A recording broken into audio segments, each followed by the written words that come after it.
Hey guys, so today I'll be making some Jamaican curried goat.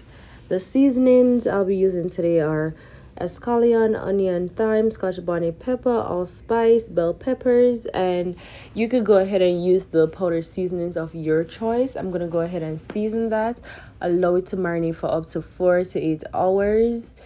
Then we're gonna come back and add some oil to the pot. We're gonna go ahead and add the meat to the pot, and I'm gonna allow it to fry down just for about 30 minutes to 45 minutes. The reason I do this is, for me, it makes the meat taste better. I allow it to fry a little bit before I go ahead and add water to it.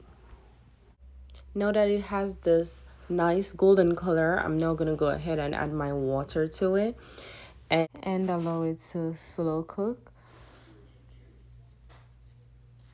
If the water runs out before your meat is finished cooking, all you have to do is add more water to the pot. Make sure the heat is on medium.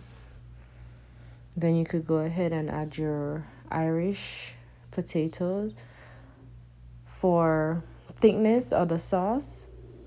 I love my sauce thick. And there you have it. My meat is nice and tender and ready to eat. This is my version of Jamaican curried goat. This can be served with white rice, veggies, ripe plantains. I love ripe plantains, or whatever side you choose. Thank you guys for watching. Don't forget to like, subscribe, and comment on my videos.